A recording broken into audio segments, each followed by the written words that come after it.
왜 한국 사람들은 거절할 때 그렇게 미안해할까요? 심지어 마치 대역죄인이 석고대죄하듯이 왜 그렇게 구구절절하게 거절할까요? 호구왕님들 안녕하세요. 우리가 이제 호구당하지 않으려면 간이고 쓸개고 빼먹히지 않으려면은 거절할 수 있어야 된다라는 건 다들 아실 텐데 그렇다면 이제 어떤 방식으로 거절해야 될지에 문제가 남았습니다. 우선 한국 사람들이 많이 쓰는 거절 전략을 살펴보면요. 가장 많은 게 이유를 대든지 이유가 없으면 뭔가 구실을 댑니다. 우리 뭔가 거절할 때 보면 그렇잖아요. 죄송해요. 제가 피곤해서 못 나가요. 내일 뭐 준비하는 시험이 있어서요. 명확한 사실적인 이유가 없다면은 뭔가 그럴듯한 가짜 구실을 만들기도 합니다. 미안해. 내가 지금 몸이 아파서. 사실은 굉장히 쌩쌩한데. 그리고 때로는 죄송해요. 제가 지금 장례식에 가야 돼서요. 누가 돌아가셔서요. 그러다가 이제 죽인 사람을 또 죽이고 예. 한국 사람들은 이렇게 뭔가 그럴싸한 이유, 설득력이 있는 이유를 대면서 거절하려고 노력하는 그런 경향이 있는 것 같습니다. 이와 비교해서 미국의 거절 전략을 보면요.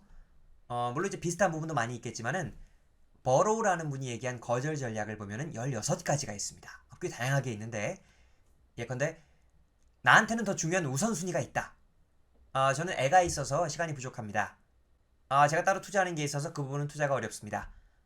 나에게 더 중요한 게 있다는 거를 좀 직접적으로 얘기하기도 하고요.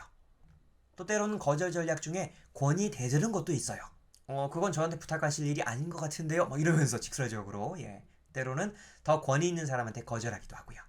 또 반박하기, 방해하기, 좀 더 적극적이고 전략적인 거절의 방법들이 있습니다. 뭐 그에 비해서 우리나라는 뭔가 좀 이유를 구구절절하게 되고, 그러니까 조금 덜 미안하고 싶고, 특히 이제 관계를 해치기 싫은 그런 경향이 있습니다. 심지어는 별로 친하지도 않은 사람인데도 잘 보이고 싶어하는 뭐 그런 마음도 있고요. 이와 비슷하게 일본도 좀 상대방의 기분에 상처를 주는 일이 없도록 감정을 해치지 않도록 하기 위해서 조금 완곡한 그런 거절을 하는 것으로 알려져 있습니다. 그 일본 사람들의 권유에 대한 거절 방법은 상대가 은근히 알아서 눈치채는 것을 좀 기대하고 있기 때문에, 그래서 명확하게 yes나 no를 얘기해 주기보다는 그냥 한번 생각해 보겠습니다. 조금 생각해 보겠습니다. 저도 생각해 보겠습니다. 이런 경우가 많습니다. 저도 생각해 보겠습니다. 라는 것은 저도 들어줄 마음이 없다. no라고 한 것과 거의 비슷하다고도 볼 수 있다고 그러죠. 우리나라 사람들도 좀 비슷하게 부탁하는 사람보다 거절하는 사람이 더 미안해합니다.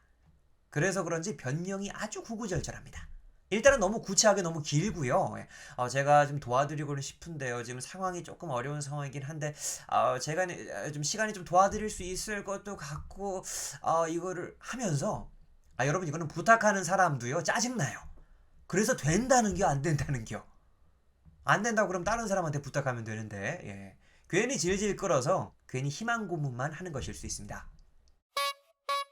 자, 그냥 거절하기 미안하시다면은 사실 왜냐하면 요것만 붙여도 좀 설득력 있는 거절이 될 수는 있습니다. 근데 구구절절한 필요까지는 없어요. 죄송해요. 제가 선약이 있어서요. 하면은 굳이 거기에다 대고 일이요? 뭔 일인데요? 선약 누구랑 약속 있어요? 굳이 이런 거 물어보면 그 인간도 참 별로죠. 예. 예전에 엘렌 랭어라는 학자가 했던 실험이 있습니다. 이제 복사기에 사람들이 복사하려고 줄을 서 있는데 제가 조금 먼저 하겠다고 그렇게 부탁을 하는 장면입니다. 부탁을 3가지 버전으로 했어요. 어느 경우에 사람들이 가장 많이 부탁을 들어줬을지 한번 생각해 보시죠. 우선 첫 번째는 죄송한데요. 제가 복사를 5장 해야 되는데 먼저 사용하면 안 될까요? 두 번째, 죄송한데요. 제가 지금 복사를 해야 되는데 좀 먼저 하면 안 될까요? 왜냐면 제가 지금 굉장히 바쁜 일이 있어서요. 세 번째, 죄송한데요. 제가 지금 복사를 해야 되는데 좀 먼저 하면 안 될까요? 왜냐면 제가 꼭 복사를 해야 하거든요. 이렇게 3가지 케이스였습니다. 자, 여기에 대한 승낙률을 보면요. 일단 단순히 부탁만 했을 때는 양보율이 한 60% 정도였다면, 두 번째, 내가 바쁘다라는 근거를 냈을 때는 승낙률이 94%. 그렇다면 세 번째도 왜냐하면을 쓰긴 했는데 근거가 좀 말이 안 됐죠. 제가 꼭 복사를 해야 되거든요. 복사 안 해야 되는 사람 거기 있습니까? 다들 해야 되는데 이때 승낙률이 93%였습니다. 뭐 나름 명확하다고 생각하는 이유를 댄 게 94%. 뭐 누구나 해당되는 그런 이유, 말 같지 않은 소리를 했는데도 승낙률이 93%였다는 거죠. 별 차이 없습니다. 그러니까 사람들은 의외로 그다지 이유 같지 않은 이유에도 수긍을 합니다. 특히 한국 사람들이 거절할 때 굉장히 이유를 대고 뭔가 변명을 구구절절하게 되는 그런 경향이 있는데, 사실은 나한테도 도움이 안 되고 상대에게도 별로 도움이 되지 않습니다. 오히려 간결하게 그냥 이유를 붙인다면, 죄송한데요, 제가 일이 있어서 어려울 것 같아요 정도로만 해도 충분한 거절이 될 수 있습니다.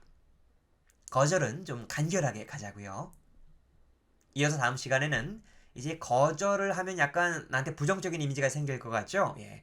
오히려 그 사람 괜찮네, 이런 이미지를 얻을 수 있는 방법이 있습니다. 그런 전략적인 거절 방법을 살펴보겠습니다. 소중한 여러분을 지키기 위해서 필요한 거절을 하십시오. 하지만 구독과 좋아요는 거절하지 마세요.